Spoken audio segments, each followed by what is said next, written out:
श्री शिवाय नमस्तुभ्यं। सोमवार प्रदोष के दिन किया जाने वाला संतान प्राप्ति उपाय, ये आपको कैसे करना है? कार्तिक प्रदोष के दिन किया जाने वाला विशेष उपाय है।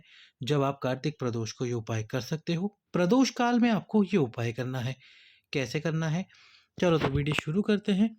आपको प्रदोष काल में जाना है। प्रदोष काल कौन सा होता है? जो प्रदोष काल होता है वो होता है सूर्य समय का अस्त, यानी सूर्य का जो अस्त होने का समय होता है उसी समय, उस समय से यानी कि उस टाइम से 1 घंटे पहले और 1 घंटे बाद का समय जो होता है वो होता है प्रदोष काल।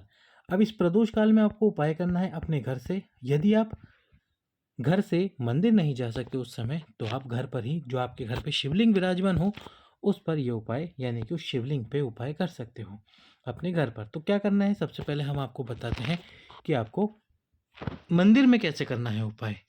एक कलश जल ले लेना है आपको। अब इस एक कलश जल के ऊपर एक पात्र रखना है छोटा सा, जिसमें हो दूध। क्या हो? दूध हो। दूध ज़्यादा मात्रा में ना हो, गाय का दूध हो, ये विशेष ध्यान रखना है आपको। और इस दूध को इस पात्र के ऊपर यानी जल के पात्र के ऊपर आपको रख देना है। और रख कर आपको केवल ये जल और दूध लेकर जाना है भगवान शंकर के मंदिर में। और वो भी कब? प्रदोष के दिन, प्रदोष काल में। सबसे पहले अपने हाथ में उन दोनों पात्रों को रखकर, यानी कि एक के ऊपर एक पात्र रखकर, आपको भगवान शंकर के मंदिर की चौखट पर यहाँ पर आना है।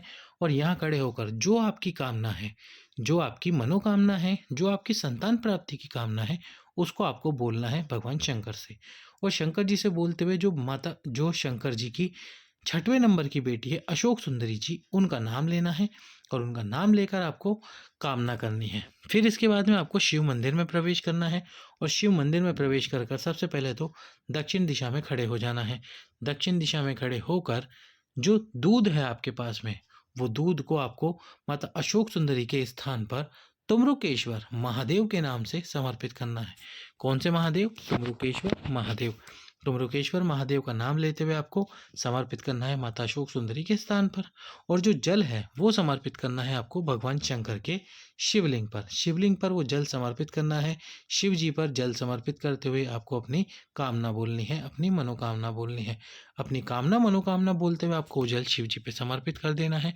और उसके बाद में जो जल शिवलिंग से नीचे गिर रहा होगा, उसमें से 2 बूंद जल आपको लेना है।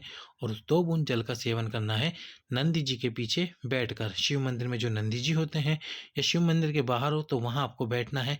यदि आप वहाँ बैठ नहीं सकते तो उस जल को अपने साथ में घर पर लेकर आइए और उस जल का सेवन कीजिए।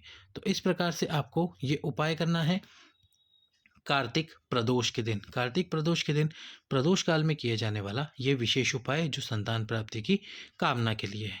अब आप इसी प्रदोष के दिन एक और उपाय कर सकते हो सोमवार के दिन। 3 चीज़ें, एक तो सोमवार पड़ रही है, एक प्रदोष का दिन है, और विशेष तो है कार्तिक प्रदोष का दिन। तो जो हमने आपको लाल वस्त्र और पीले वस्त्र वाला उपाय बताया था अभी कुछ दिन पहले ही, आप वह उपाय भी कर सकते हैं। हाँ, पहले हम आपको ये बता देते हैं कि आपको घर पर ही ये उपाय कैसे करना है। घर पर यदि आपके शिव जी हैं और शिवलिंग विराजमान है, तब आपको ये उपाय कैसे करना है। तो आपको शिव जी के सामने, यानी जो घर में शिवलिंग जहाँ आपने रखना है वहाँ जाना है, आसन लगाकर बैठना है, झोली पसार कर शिव जी से अपनी कामना करनी है संतान प्राप्ति की। और फिर वही आपको, यदि आपके घर पे जो शिव जी हैं, यदि उसमें माता अशोक सुंदरी का स्थान है, तो आप माता अशोक सुंदरी के स्थान पर दूध समर्पित करें और जल शिव जी पे समर्पित करें। यदि माता अशोक सुंदरी का स्थान नहीं है, तो आप दूध और जल भगवान शंकर पे समर्पित करें। दूध और जल समर्पित करते हुए तुमरुकेश्वर महादेव का नाम ले और कामना करें कि हे भोलेनाथ, हमारे जल्द से जल्द और शीघ्र अतिशीघ्र संतान की प्राप्ति हो। तो इस प्रकार से करना है आपको ये उपाय। अब लाल वस्त्र और पीले वस्त्र वाला उपाय जो कि हमने आपको बताया था, 5 दिन आप कर सकते हैं। आंवला नवमी के बाद, दशमी तिथि, एकादशी और प्रदोष के साथ ही जो अंतिम दिन होगा कार्तिक पूर्णिमा, उस दिन भी आप कर सकते हैं। तो फिर आपको ये उपाय सोमवार के दिन भी आप यदि करना चाहे तो आप कर सकते हैं। माता तुलसा आपके घर में हो, उनको लाल वस्त्र उड़ाइए, वस्त्र उड़ाकर अपने पास में रखिए और माता तुलसा की पूजन अर्चना कीजिए। वस्त्र को आपको अपने पास में रखना है अपने घर में। ये लाल वस्त्र वाला उपाय परिवार की शांति के लिए, परिवार की खुशियों के लिए, सुख समृद्धि के लिए होता है। और पीले वस्त्र का जो उपाय होता है, जो पीला वस्त्र माता तुलसा को उड़ाया जाता है, वो पीले वस्त्र का उपाय होता है संतान की प्राप्ति के लिए। तो पीले वस्त्र का उपाय संतान प्राप्ति के लिए, जो आपको पीला वस्त्र माता तुलसा को उड़ाना है पूरा, और उसको उड़ाकर अपने पास में रखना है। तो माता तुलसा वाला उपाय जो हमने आपको बताया, वो उपाय भी आप संतान प्राप्ति के लिए कर सकते हैं, विशेष रूप से इस विशेष दिन, जो कि है कार्तिक प्रदोष 3 नवंबर के दिन। अगला जो उपाय है वो है आपकी विशेष मनोकामना के लिए। विशेष यदि आपकी कोई कामना है और आप चाहते हैं कि वह पूर्ण हो, तो आप एक कलश जल लीजिए। एक कलश जल के साथ एक बेलपत्र ले लीजिए, और एक बेलपत्र के साथ में एक अक्षत ले लीजिए। बस अब ये तीनों वस्तुएं लेकर भगवान शंकर के मंदिर में पहुंच जाइए। शिव जी के मंदिर में जाकर आपको सबसे पहले तो भगवान शंकर के शिवलिंग पर जल समर्पित करना है। जल समर्पित कर कर आपको अपनी कामना बोलनी है, और उसके बाद में जो बेलपत्र है, उस बेलपत्र पर आपको लगाना है चंदन।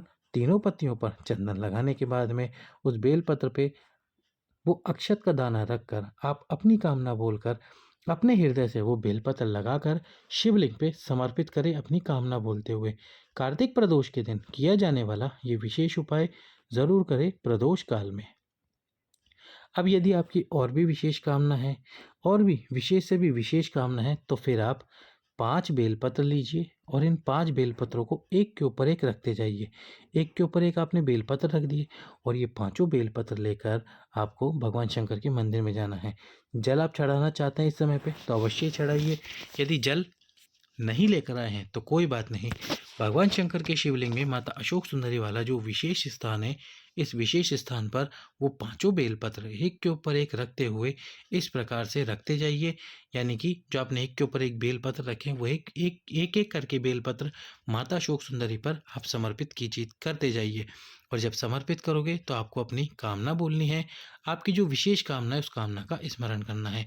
इस प्रकार से यदि आप विशेष कामना के लिए उपाय करना चाहते हैं, तो 5 बेलपत्र माता अशोक सुंदरी के ऊपर जरूर समर्पित करें, अपनी कामना बोलते हुए।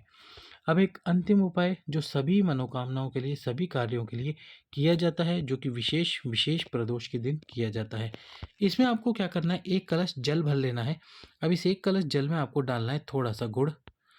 थोड़ा सा गुड़ डालने के बाद में डालना है आपको 7 अक्षत के दाने, 7 चावल के दाने। इसी कलश के अंदर 7 अक्षत डालने के बाद में इसमें डालना है आपको 5 बेलपत्र। 5 बेलपत्र डालने के साथ में आपको डालना है शमी पत्र। यदि आपके पास में शमी पत्र नहीं है, शमी का पत्ता नहीं है, तो आप शमी पत्र के स्थान पर चावल का दाना या अक्षत का दाना ले सकते हैं। एक शमी पत्र डालना है। थोड़े सा उसमें आपको डालने हैं साबुत मूंग। जो साबुत मूंग आते हैं हरे कलर के, वो डालने हैं। इन सभी वस्तुओं को इस कलश में डालकर जल भरकर आप लेकर जाइए प्रदोष काल में भगवान शंकर के मंदिर में। शिव जी के मंदिर में जाकर सबसे पहले भगवान शंकर की चौखट पर खड़े हो जाइए। चौखट पर खड़े होकर आपको अपनी कामना बोलनी है। अपनी कामना बोलकर आपको प्रार्थना करनी है शिव जी से। कामना बोलकर फिर आप मंदिर में जाकर जो कलश है, उस कलश का जल दोनों हाथों से भगवान शंकर के शिवलिंग पर समर्पित कर दीजिए। शिवलिंग पे समर्पित करके जो कलश में वस्तुएं हैं, वो सभी वस्तुएं भगवान शंकर के ऊपर समर्पित कर दीजिए, और प्रार्थना कीजिए शिव जी से कि हे भोलेनाथ, मेरी ये कामना, मेरी ये विशेष कामना है, इस विशेष कामना को प्रदोष के दिन ज़रूर पूर्ण करें। तो इस प्रकार से आपको करने हैं प्रदोष के दिन किए जाने वाले ये विशेष उपाय। प्रदोष काल में भगवान शंकर आपकी कामना को पूर्ण करेंगे, यदि आप विश्वास कर कर उपाय करेंगे। सभी भक्तों को श्री शिवाय नमस्तुभ्यम। हर हर महादेव।